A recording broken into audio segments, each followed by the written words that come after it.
I want to make it even more impactful for you by giving you my top 5.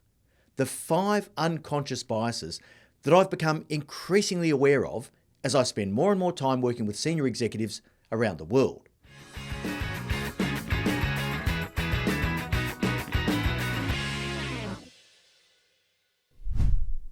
Welcome to Moments with Marty, your short, sharp shot of leadership insight to help you stay on track between our weekly episodes of the No Bullshit Leadership podcast.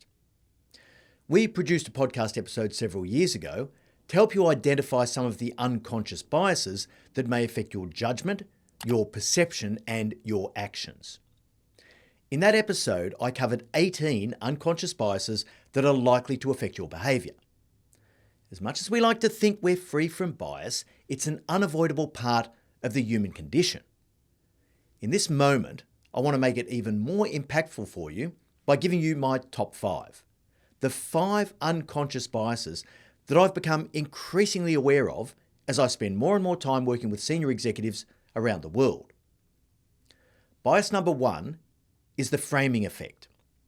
We can draw completely different conclusions from the same information depending on how it's presented. For example, here are 2 interpretations of exactly the same statistic on the number of road deaths.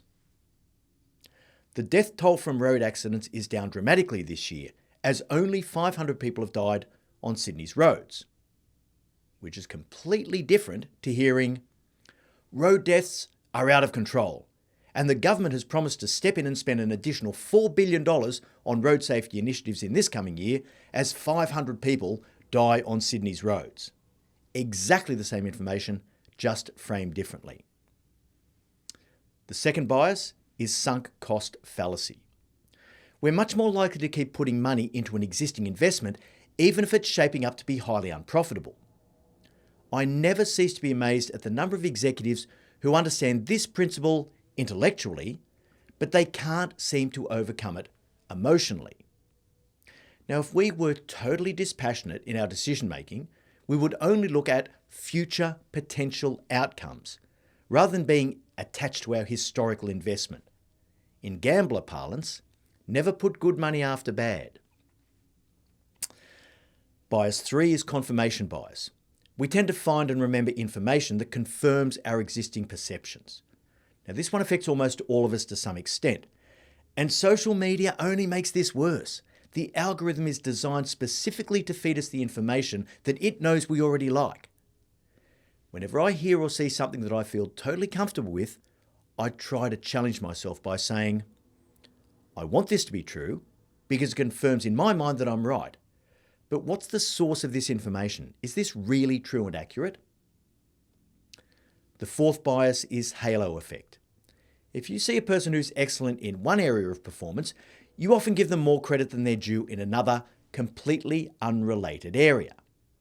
Now, this is one of the reasons why so many excellent technical people are promoted from an individual contributor role that they're absolutely crushing to a leadership role that they're woefully inept at. But the halo of competence from their technical role often still hovers over them, even when their actual leadership performance is abysmal. And finally, the 5th bias I've chosen is anchoring. We rely heavily on the first information introduced when we make decisions. This is a critical concept in negotiation, particularly when it's a simple price-based negotiation.